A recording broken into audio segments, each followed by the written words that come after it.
Hi, Stuart here. Today something a little different. Practical ethics for IT, a meditation. So the sort of fundamental rule of civilization is this one. It can be phrased in lots of different ways. It's something you probably learned in preschool or kindergarten. It's a pretty gosh darn good rule.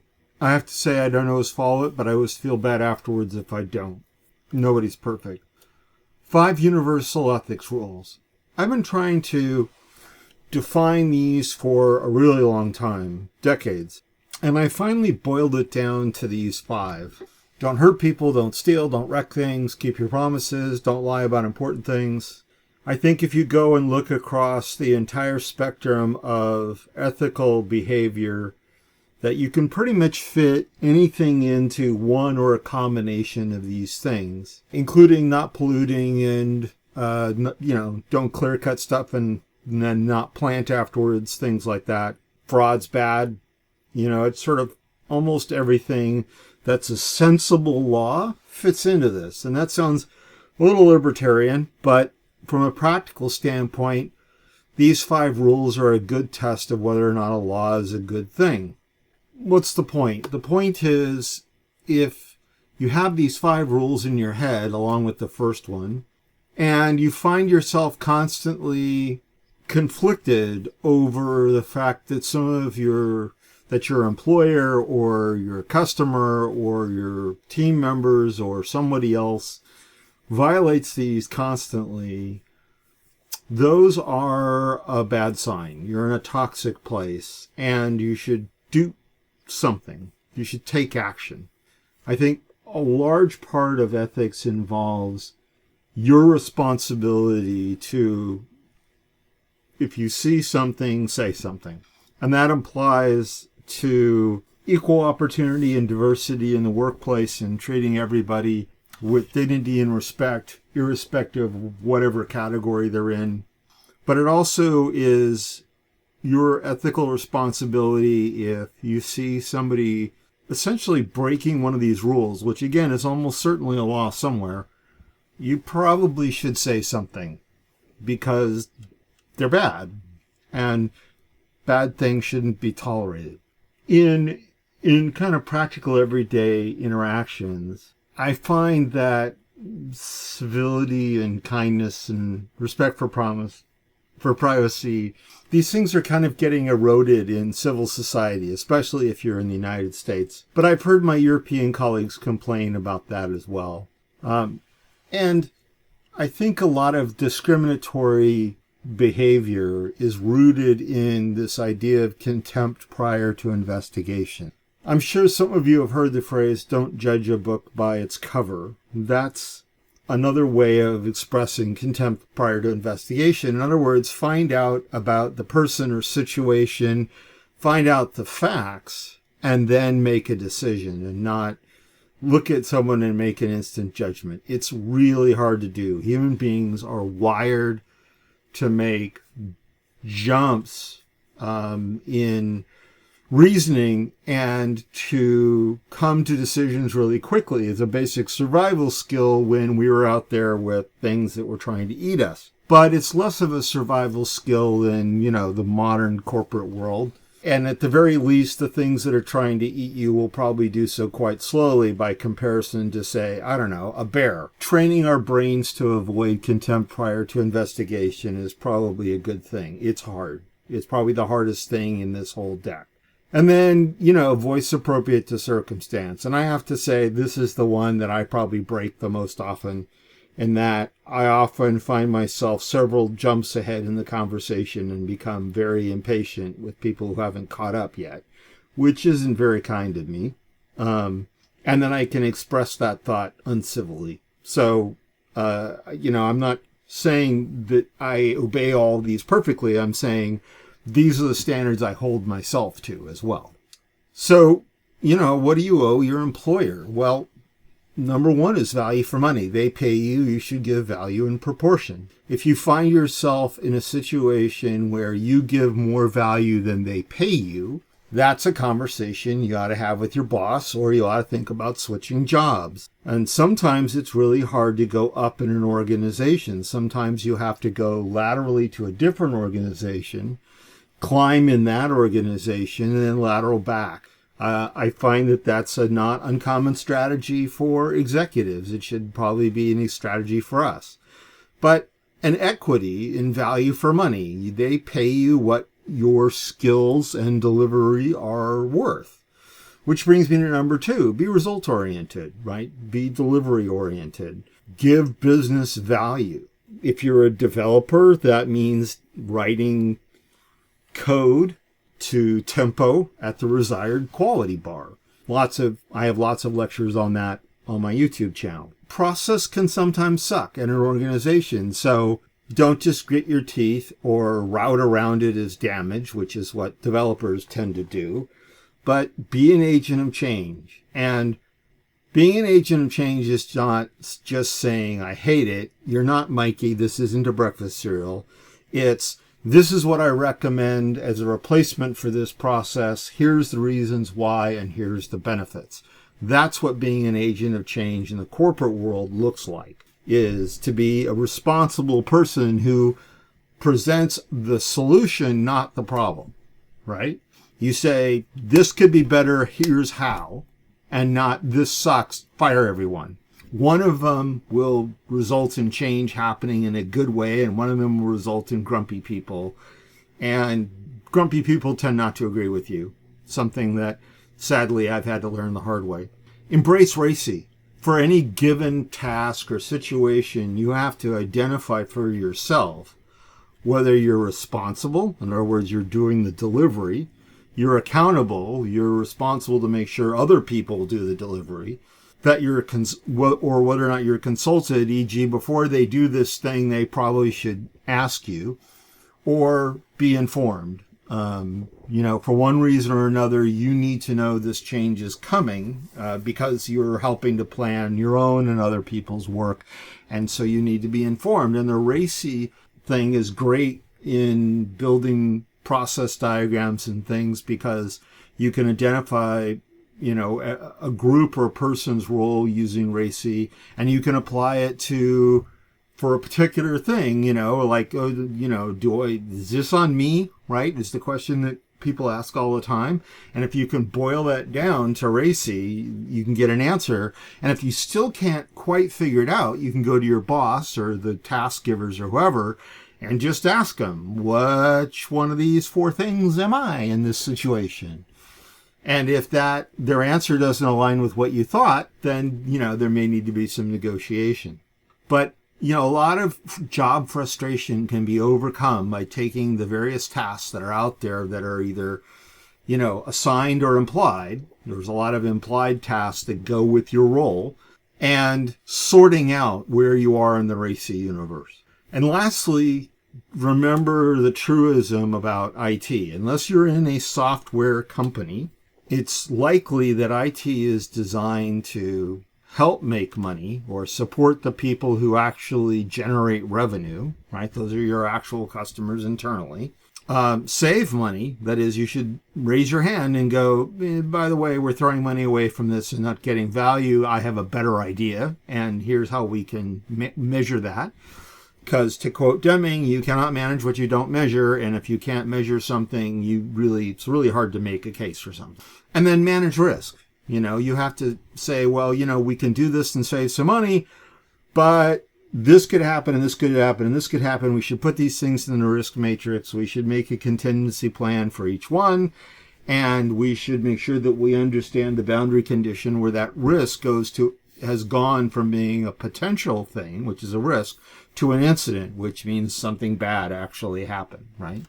You have that obligation professionally, no matter what your job title is. You're either helping to make money, helping to save money, or managing risk, and usually you're doing at least 2 of those things. If you're a QA, right, you're managing risk as your primary thing. That's why we write tests.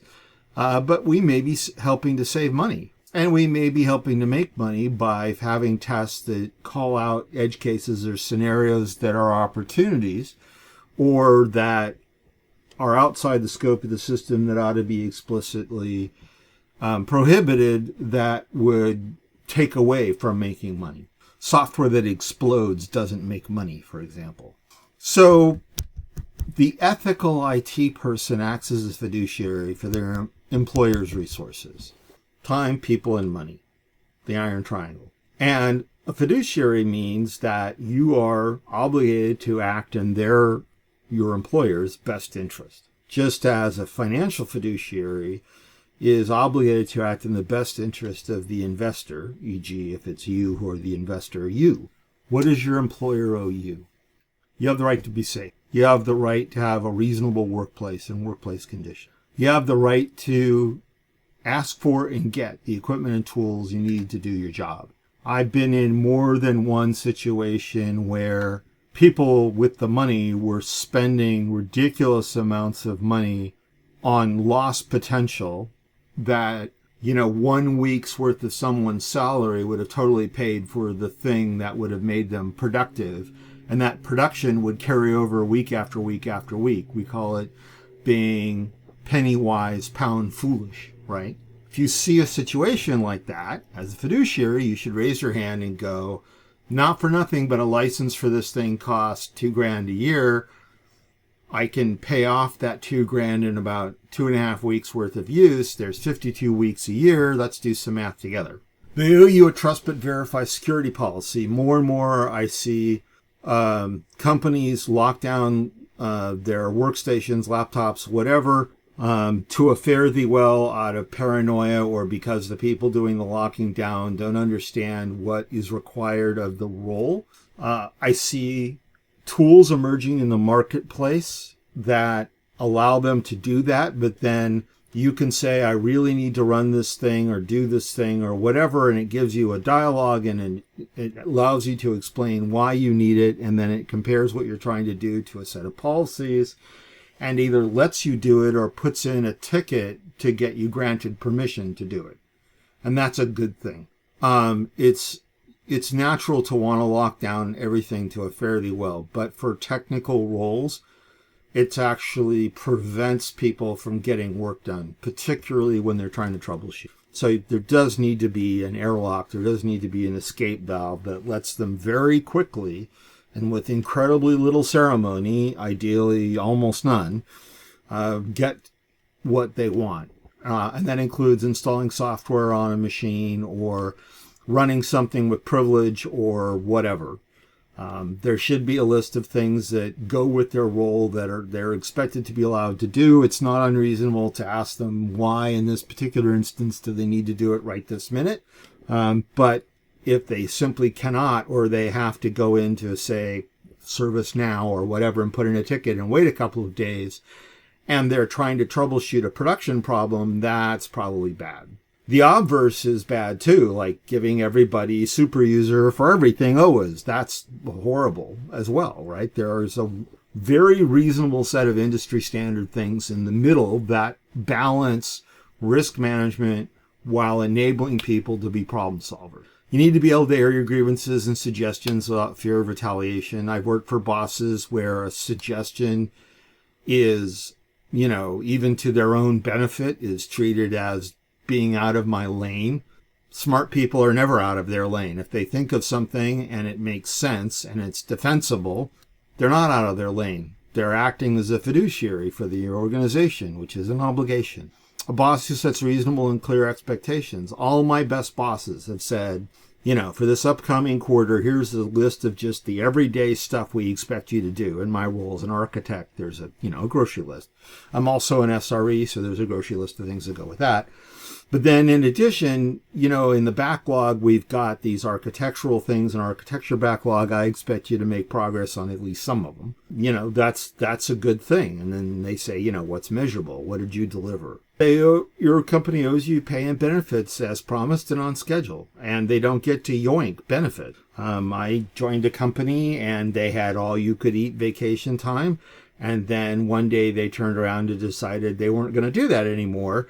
And they didn't ask us, and they reduced us to basically 2 weeks a year time off. And some of their management pointed out that weekends count as time off, and it narked off enough people that a whole bunch of people left because it wasn't the new time off policy that narked them. It was the attitude that went with it.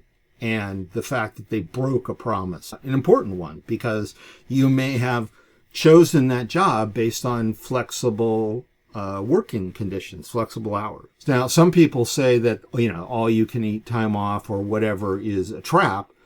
It certainly is if you're bad at planning. It certainly is if you're bad at saying no. But, you've got to be a fiduciary to yourself too. And then stability. I've worked for companies that were hiring and firing constantly, and they looked at their projection for the next 2 weeks and decided to riff people. And then, less than a month later, like, oh my God, we've got to hire all these people for this thing. And, I'm just like, no, onboarding people is expensive. Recruiting people is insanely expensive. I've seen HR studies that say that the cost of onboarding new people can be the equivalent of 2 years' pay and benefits in terms of getting them up to where they're productive. It depends on the role, depends on the company, depends on the complexity of the things that they're in. But, organizations that are constantly hiring and firing are fundamentally broken. And if you can avoid them, you should. Because they're bad at planning and they're going to take it out on you and your friends. So some lemmas related to ethics. The lemmas are just, rules of thumb. Great is the enemy of good. I can't tell you how many times this has been true. I've seen particularly people in my role, architects, chase great, but they missed good. And what does good mean? Good means delivering on business value on a predictable schedule at the required amount of value per time/effort expended at the required quality bar. In other words, tempo.